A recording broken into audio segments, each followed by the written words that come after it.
In today's show, we look at injuries around the NBA, a 30-team injury report. Michael Bolton.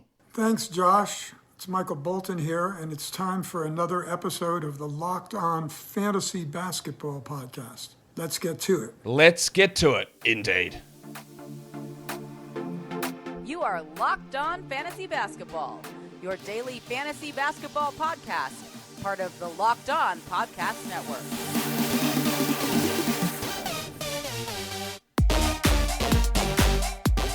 Hello and welcome to the Locked On Fantasy Basketball Podcast, brought to you by Basketball Monster. My name is Josh Lloyd and I am the lead fantasy analyst at basketballmonster.com. And you can find me on Twitter, as always, at redrock_Beeble, at TikTok, at redrock_Beeble, and on Instagram at Locked On Fantasy Basketball. Today's episode is brought to you by FanDuel Sportsbook, official sportsbook of Locked On. Make every moment more. Visit fanduel.com/LockedOn today to get started.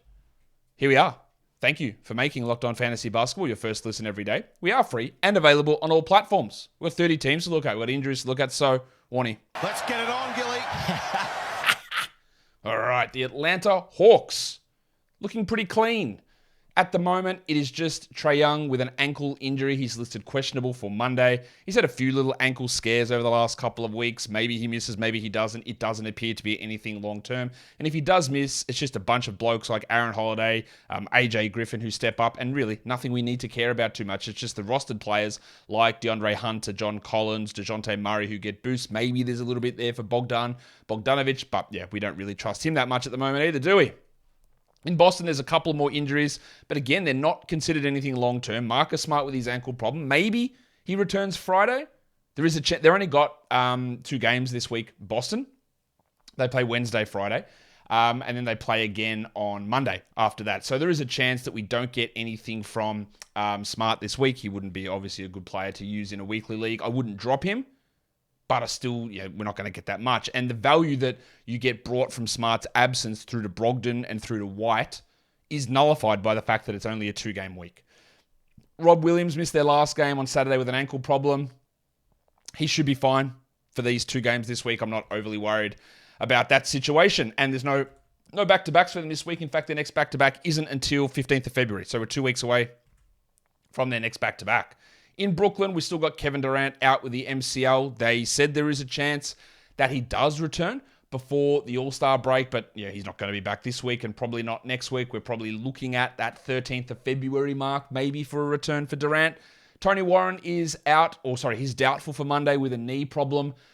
A shin issue. It was a knee issue. Now they're listing as a shin contusion. We don't need to roster Warren in 10 or 12 team leagues. He's a borderline 14 team league guy. While Benny Simmons is questionable again with that knee issue. The frustrations with him continue to mount. I get it if you want to drop him. I don't think I would. But as always, when you assess your roster, if he is your worst player, and in a 10-team league, he probably is. If he's your worst player, then you can feel okay about moving on, especially as we move closer to head-to-head playoffs. We know the deficiencies in free throw percentage, in scoring, in three-pointers. We know he's got specific skills, so that's why you can't really give a blanket drop because he might just be doing exactly what he needs for your team. But we've got to start considering it now with the knee issue, the low minutes, the low usage, all that stuff adding up with Ben Simmons. On the Charlotte Hornets, it's a pretty common injury report. Oubre's still out without hand injury. If you need the IL slot, I wouldn't hold him. Again, like I always would like to suggest to people, try and figure out 240 minutes for a team. And with Hayward back and with Ball back and Rozier back, Oubre's not going to start. And he probably isn't going to play 29 minutes. He might play 25, he might play 26, especially if they're still giving minutes to Jalen McDaniels, and especially if Cody Martin's knee ever becomes good again. I don't know that it will. That's a worrying sign as well. We'll talk Cody Martin now because he played 1 minute in the first game of the year, missed months, came back, played 4 games, and now has missed 7 straight games due to knee soreness. That's a real worry. Did the surgery not fix anything? That's what it feels like. So that does give Oubre that little bit of a boost. But yeah, back to Oubre. He's not worth gumming up an IL slot, waiting for him to return in probably a week or 2. I'd say probably looking at that 8th of February type mark, so about a week or so, week and a half. I don't think he's worth holding on to because he's not jumping back into a 33-minute-a-night role because a lot of that came because Hayward and Ball and Rozier earlier in the season were out, and that's not the case now. The Chicago Bulls. Javonte Green still dealing with that knee problem. He's going to be out a while. That just gives 1 to 2 extra minutes to Patrick Williams, and I think Patrick's going to hold on to those for the rest of the season. Green does have some value in deeper formats when he eventually plays, but this has been an ongoing knee problem. You want to talk about ongoing knee problems? Nothing is good about Lonzo Ball. I can't officially say it, but I'll say it now. Like, he's not playing this season. It's just not happening. So again, if you want to talk about gumming up an IL slot, which maybe you don't want to talk about, but I do because I just mentioned it, get rid of him. Like, there's no justification, I don't believe, for holding on to Lonzo Ball. Somehow, if you've got 7 IL slots or you've got 1 IL slot and no one's using it, by all means, right? But he's just not going to play. There is nothing positive coming out of this camp from either the team or from any other sources around them. There is nothing positive here. He is not going to play. Now, in a dynasty league, it's a great opportunity to buy for absolutely nothing. But I honestly do worry. Like, you see someone injured, Javonte Green with his knee, whatever. Like Marcus Smart's ankle, Kevin Durant's MCL. Like, you look at these things, you go, okay, that's fine. They'll get better. With Lonzo Ball, I look at it and go, what if he never plays again? Right? That has to be a thought that enters your head. It's 0.05% chance, but with every other injury, you never think about that. But with this one, I do. Right? So even if you are acquiring him at a very low price in a dynasty league, which I would be trying to do, there is a risk that you get zeros. Like, he never plays again. I think that has to be a risk. And that's not something that I throw around lightly. I don't know anything there, but every sort of word or the tenor of every comment that comes out of Chicago about this makes me think that is, instead of being a 1 in 1 trillion chance that he never plays again, maybe it's 1 in a million or 1 in 100,000, which are significantly worse odds when you're talking about what his future holds. It's really troubling. Hands up to you, those of you who knew that Marko Simonovic was a player in the NBA and that he played for the Bulls. What a dreadful pick and contract he has been. He's done absolutely nothing. He's out with a neck strain, and I don't think anyone outside of Marko's family probably cares that much because he hasn't shown a single thing in the NBA. Sorry to you, Marko, and to your family. Today's episode is brought to you by FanDuel. This year, the only app that you need at your Super Bowl party is FanDuel, America's #1 sportsbook. We're really excited about our new sports betting partner for Locked On because they're the #1 sportsbook in America, FanDuel. And if you're new to FanDuel, that's even better. They have so many great features that make betting on sports fun and easy. Download FanDuel now so you can bet Super Bowl 57. 57, wow. With a no-sweat first bet. You'll get up to $3,000 back in bonus bets if your first bet doesn't win. 3,000? What? FanDuel lets you bet on everything from the money line to point spreads and who will score a touchdown. So, if we go and have a look at the Super Bowl, we know it's set now. Chiefs versus Eagles, probably the two best teams all season in the NFL. And the Chiefs open as underdogs, 1.5 point favorites. Very interesting. Here's what a special. Isaiah Pacheco, Patrick Mahomes, and Jerick McKinnon to combine for 100 plus rushing yards at plus 100 odds. Now, I'm not an expert in the NFL. That seems like it will happen. Doesn't it? Feels like it will happen. The FanDuel Sportsbook app is safe, secure, and super easy to use. Best of all, you get paid for your winnings instantly. So, join FanDuel today at FanDuel.com/lockedon to claim your no-sweat first bet on Super Bowl 57. That's FanDuel.com/lockedon. Make every moment more with FanDuel, official sportsbook partner of the NFL. And don't forget to gamble responsibly. Let's look at the Cavs. Kevin Love was ruled in last game and then was ruled out. Yeah. I had that news first, by the way. Sometimes I break some news. Doesn't happen often, but that's why me on Twitter. Sometimes I'll chuck something out there or we'll post it on Basketball Monster first. Doesn't happen all the time, but sometimes we break some news. We had that one. Kevin Love out with back spasms. He's not usable in nearly every league, but with him out, it gives minutes to the discman, Cedi Osman, who was great last game. And do not read into that for Osman at all. Just don't read into it. He was great. He shit out most games. And Dylan Windler, speaking of never playing again, I don't know about that in terms of injury for his career, but he's not that good, and he hasn't played at all this season. Does he ever actually get on the court this season or get signed again? Don't know. I thought he could be an interesting NBA player, but he has been very, very disappointing. For the Mavericks, this is a big one. The big fella, Luka Doncic, dealing with that ankle problem. Oh, stunning. Yeah. He's questionable for Monday against the Pistons. I don't think they need him against the Pistons. I think he might sit that one, then come back on Thursday against the Pelicans. With him out, you get that Dorian Finney-Smith juicy stream. We thought we'd get good stuff from Tim Hardaway, but we have not. Hardaway is, at the moment, just a stream option. Josh Green gets more minutes, but he's not really a big fantasy accumulator. You've got the crucifix Christian Wood, who's dealing with a thumb problem. He might return on the weekend, maybe Saturday, but not guaranteed there at all. We can use Dwight Powell as a streamer. He's had a couple of good games. He's pretty unreliable though, but that's why we talk about it as a streamer. While Muxie Kleber might be a couple of weeks away, he claims he'll be back before the All-Star break. I claim bullshit, but that's what he claims. So we'll find out who is accurate there. The person who knows his body or some idiot in Australia talking into a microphone. I don't know. Tough call. For the Denver Nuggets, only 2 guys out, and that's Colin Gillespie with that fractured leg and Jack White dealing with an adductor strain. Cool. That doesn't really matter for fantasy at all. Sorry, guys. The Pistons, Marvin Bagley and his hand surgery. He's out, I would guess, until the All-Star break. And no, in case you wanted to ask, you do not have to stash Marvin Bagley. And Corey Joseph's out with back soreness. All right, is that a real injury? I don't know. Are they just forcing him to be out so old mate Dwayne Casey doesn't screw the rotations any further? Wouldn't put it past him. For the Golden State Warriors, the only player out at the moment is Andre Iguodala. He sat out half a season to get conditioned, came back and got injured straight away. Obviously, we're not rostering Andre Iguodala anyway. And Andy Wiggins is back from his illness, which has just been happening all the time. He's been, after a really hot start, he's been horribly disappointing over the last, say, 6 weeks, like very bad. Back to almost old Wiggins, but old Wiggins that misses games. Remember, he used to be the Iron Man. Remember that? 82 games every season. People forget some of the labels people get put on. Damian Lillard, Iron Man. Russell Westbrook, Iron Man. Karl Anthony Towns, Iron Man. These are the players that we just talk about in that manner. Things change. The Rockets. Oh, God, I hate this team. Jalen Green, the Filipino legend. He's dealing with a calf problem. He missed Saturday's game. He is questionable for Wednesday, but they think that he's probably going to play, and if not Wednesday, he'll play Friday. So it looks like he'll be back pretty soon, which is great. The delicate dancer, Alperen Şengün. It's a delicate dance in just 17 steps. Dealing with an illness. He missed Saturday's game. I'd be pretty shocked if he doesn't play on Wednesday. They're listing him questionable, but look, let's be honest. That's still 2 days away. I think he'll be fine.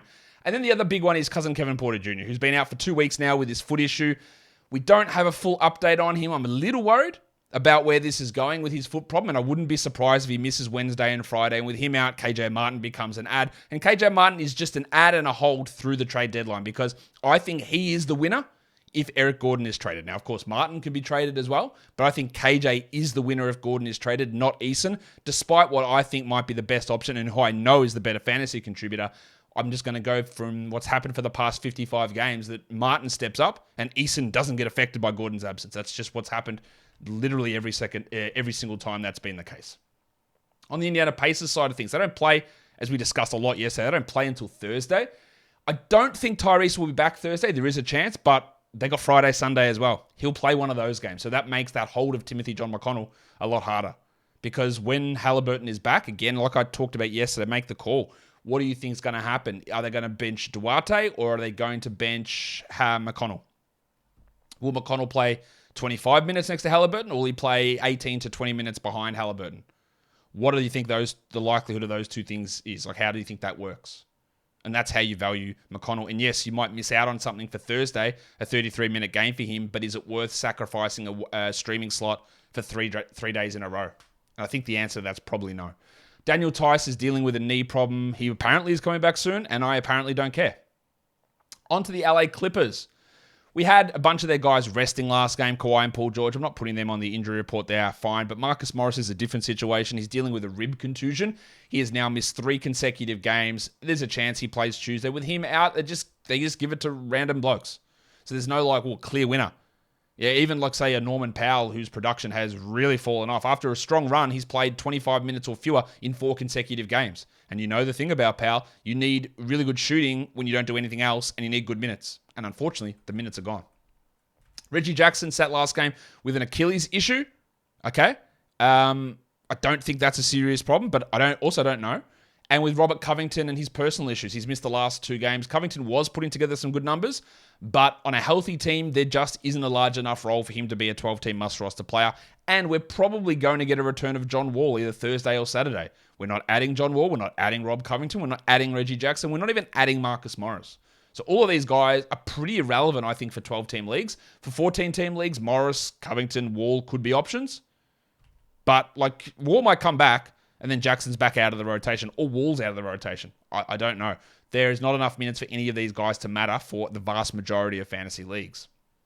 For the Lakers, Both LeBron and Anthony Davis are out on Monday. First game of the back-to-back. Austin Reeves remains sidelined with a hamstring injury, and Lonnie Walker's listed probable with that knee tendonitis. Walker played in their game on Saturday. So with all those guys out, it's a big boost for Dennis Schroeder. It's a big boost for Tom Bryant. It's a big boost for Troy Brown. It's probably a boost for Rui Hachimura, but it's a one-game boost. And those guys are going to return. Yeah, James and Davis are going to return on Tuesday. They're going to play on Thursday. And we're going to see the value of those one-game streamers really reduce. So even Reeves is likely to come back towards the end of this week, meaning we'll get a fully healthy team, providing no other injuries happen, so we can really see where does Schroeder fit, where does Beverly fit, where does Hachimura fit, where does Reeves fit, where does Lonnie Walker fit. And the answer to most of those questions is on your waiver wire. They don't belong on a 12-team roster. The only guys I look at really are James and Davis, with streaming value for Schroeder, for Rui, for Reeves, for Beverly, but that's it. Like, none of those guys are must roster, and to be fair, they might not even be 12-team streamers, because that is just the way that team looks. For the Grizzlies, Steve Adams, he is out with that knee problem for 3 to 5 weeks, so we're looking probably past All-Star break here. The clear feeling there is Brandon Clark, and in deeper leagues, it's Xavier T. Illman. Des Bane has missed 2 games with a knee issue, knee soreness. They don't play until Wednesday, so I'm a little worried about that with Bane, about missing those 2 games in a row. If he is ready to go Wednesday, and it's a Wednesday-Thursday back-to-back, so I'm going to suggest he's doubtful to play those 2 games, and probably just doubtful to play Wednesday. So watch that with Bane. What that means is we get more opportunities for Dylan Brooks to miss shots, and we get more minutes probably for Zaire Williams. Although Williams is starting because John Conchar is out with a concussion. And if Conchar plays, then him and Williams just split those minutes, and they don't provide any value for even 14-team leagues, most likely. Danny Green is likely to return on Wednesday. No, he is not an ad in 10 or 12 or 14-team leagues. I think he'll be pretty limited with minutes. And honestly, when you look at their rotation, where are the 30 minutes for him to play? They're not there. The 20 minutes for him to play, I'm not even sure that's there. Yes, he could take away from Zaire Williams. I was going to say he could take away from John Conchar. Okay, he could take away from David Roddy. Doesn't even play every game anyway. So I'm not sure where Dan plays. Obviously, not a fantasy ad. Let's go to the Miami Heat. It's only the 3 long-terms here at the moment on the injury report. Duncan Robinson with his finger injury. He's probably a week or so away. Nikola Jovic, little chungus with his back stress reaction. He's out for probably another 2 weeks. But Omer Yurtseven looks like, they said his ankle is fully healthy and he's looking to return after the All-Star break. So your ankle's fully healthy, but we'll see in 3 weeks. I guess conditioning. Could he take that role back off Orlando Robinson as the backup center? I think Robinson's been pretty good. I think Robinson's actually a better player than Yurtseven. But that's really the bulk of his value. No, he can't. Well, I'll say he can't really play next to Bam, but is Caleb Martin getting it done? I don't know.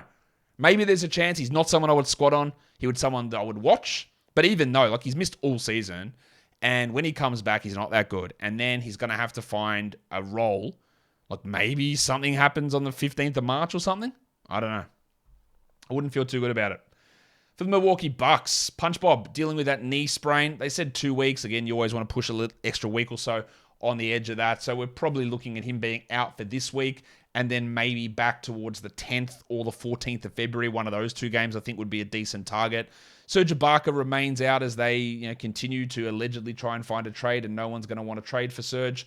So I don't know what they do. Do they just waive him? Do they just send him out for a fake second-round pick? I'm not sure what's going on with Serge Ibaka, but I am pretty confident that he's not going to have any impact in fantasy. For the Minnesota Timberwolves, Rudy Gobert is on the injury report again. Rudy Gobert. Rudy Gobert.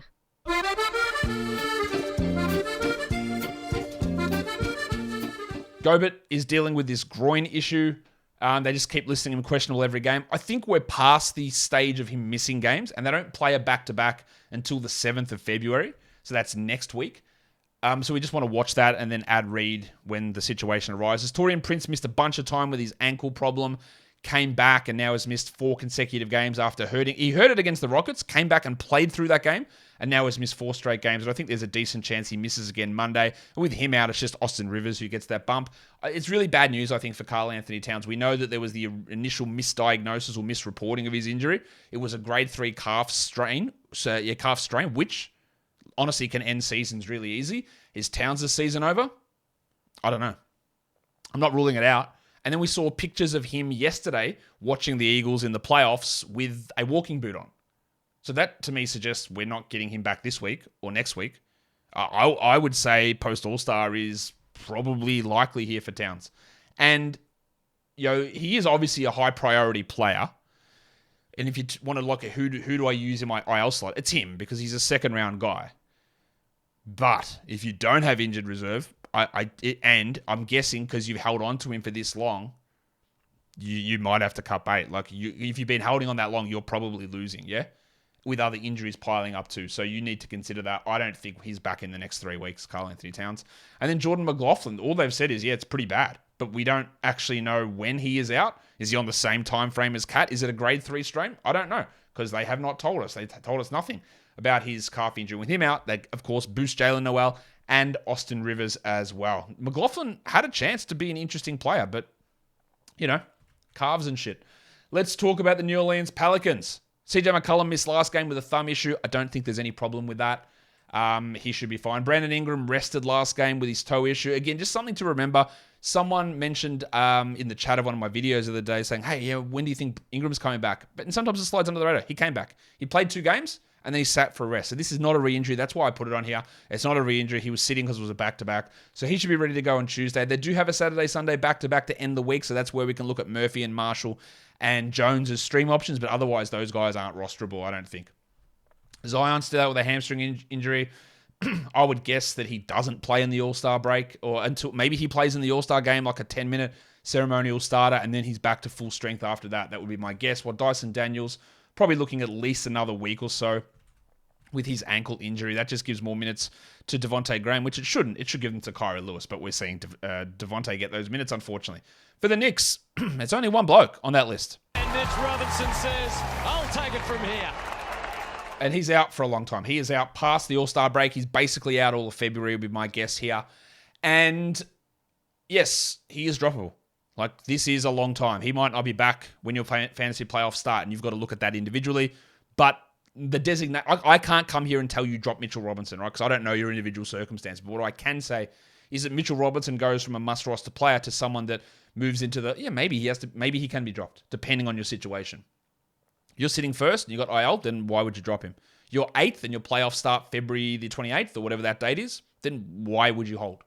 And because you need to get in. Like, there's no point in that. So that's the desert. That's what I can tell you is that he's not a absolutely don't drop player anymore. He's a player where you look at it and go, well, maybe. And a lot of circumstances would say, yes, you can drop him. The Oklahoma City Thunder. The only real new injury on here is Lou Dort with his hamstring injury. No, my son is also named Bort. I don't believe we have an official injury update for him for Monday. Oh, actually, no, he is out on Monday. I don't think he'll play Wednesday. I think there's a chance he returns Saturday against the Rockets. And with him out, they started Aaron Wiggins, and he was really good last game. I don't think he's anything more than maybe like a 14-team streamer, but he was good.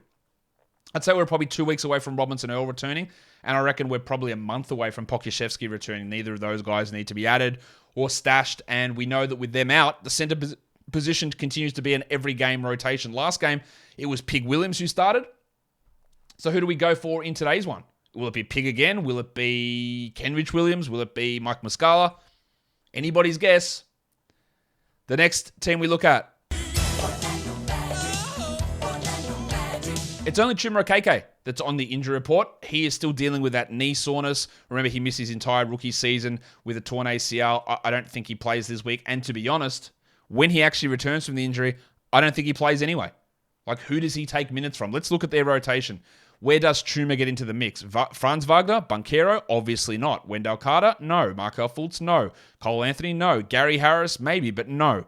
Jalen Suggs? No. Bol? No. Mo Wagner? No. Different position. John Isaac? No. So that's 10 players. So Okeke is the 11th guy, probably battling with Terrence Ross for the 11th or 12th rotation spot.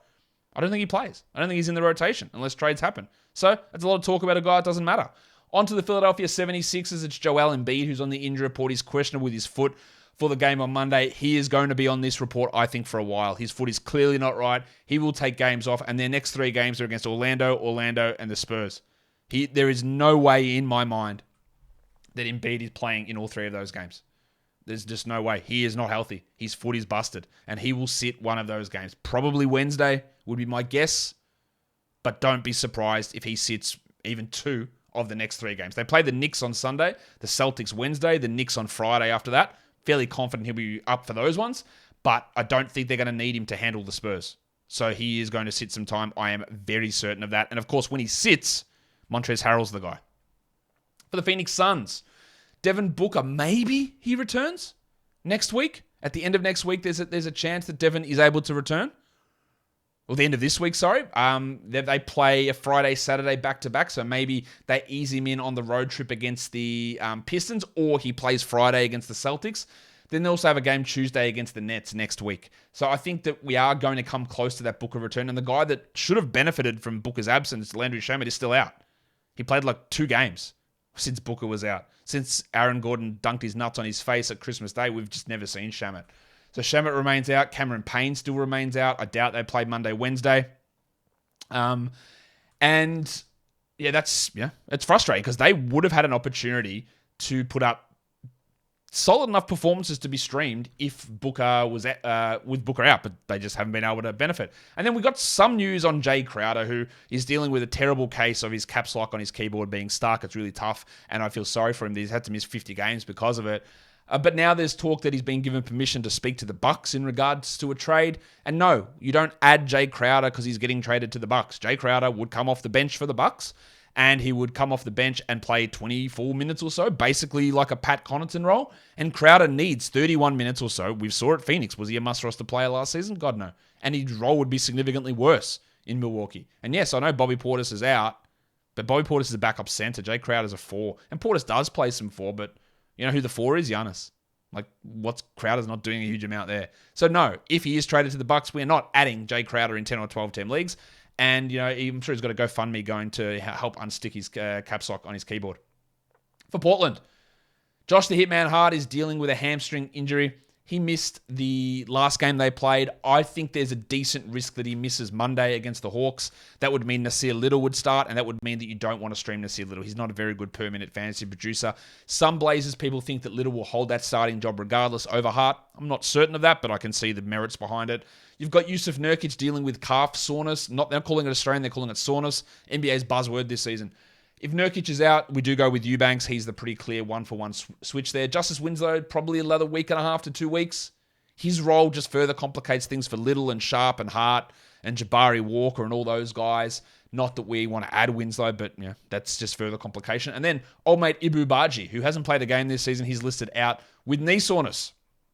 Sacramento, cool, nothing to report. They've had this so many times. And while it's not the major reason why they're the 3 seed in the West, it's a big factor. And you just hope for Kings fans that the injury bug doesn't bite down the stretch. Could be disastrous. The San Antonio Spurs. Devin Vassell remains out, and much like, you know, holding guys like Kelly Oubre, Vassell's a significantly better player than Oubre, but they've got no motivation to bring him back quickly. He's still probably 3 to 4 weeks away. I don't expect Vassell to play in February. Maybe it's in March, and that's a really tough call to hold. I don't think you need to. You've got Romeo Langford, who they said was going to be out a long time, and then after one game, they listed him questionable. Now, he's missed, of course, 3 in a row because questionable tags don't mean anything in the NBA anymore. Langford is not a 12-team league player regardless. His absence does open things up for Keita Bates-Diop to be a streamer and gives a little bit of extra value for Joshie Richardson, who missed last 2 games with a knee problem, but he's listed probable, and he should return, and he moves back into that 14-team league spot, Richardson, and a 12-team streamer.